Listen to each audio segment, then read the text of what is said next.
नमस्कार।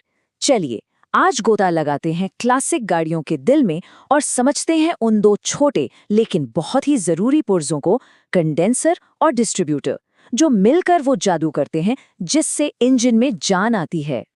तो सबसे पहला सवाल तो यही उठता है कि आखिर एक इंजन हर मिनट में हजारों बार बिल्कुल सटीक समय पर स्पार्क यानी चिंगारी बना कैसे लेता है। ये किसी कमाल से कम नहीं लगता है ना।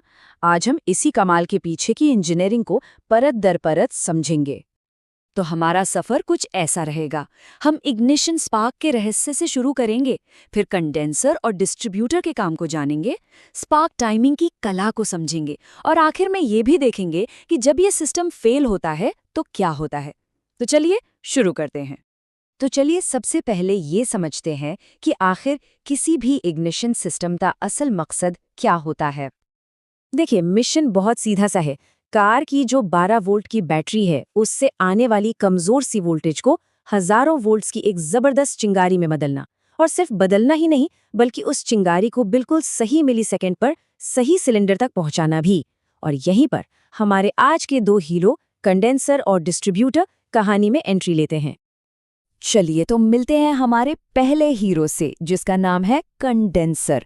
देखने में ये भले ही छोटा सा पुर्जा हो, लेकिन इसके काम बहुत बड़े हैं।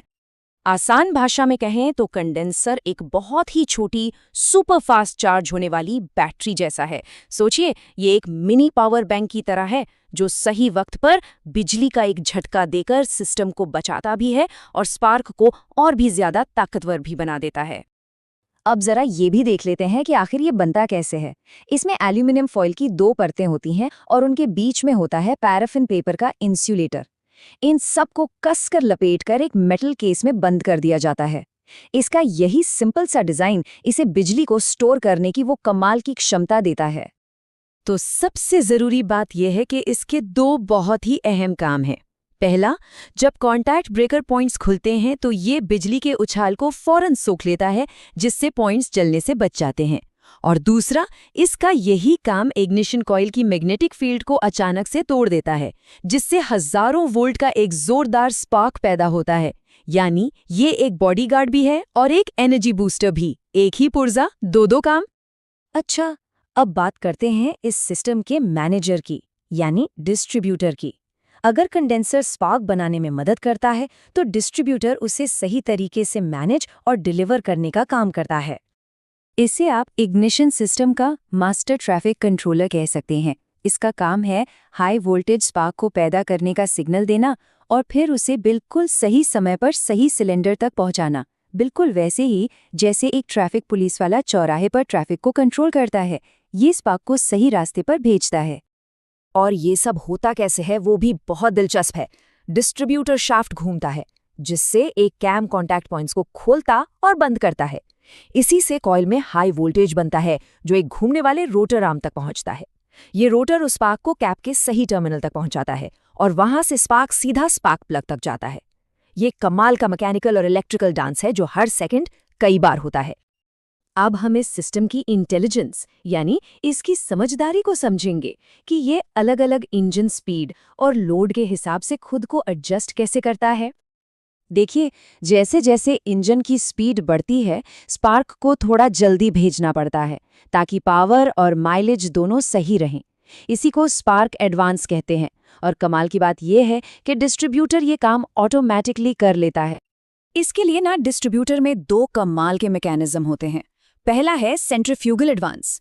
सोचिए, ये एक झूले की तरह है जो जितनी तेजी से घूमता है उतना ही बाहर की ओर फैलता है। ठीक वैसे ही इंजन की स्पीड बढ़ने पर ये वेट्स बाहर फैलते हैं और टाइमिंग को एडवांस कर देते हैं।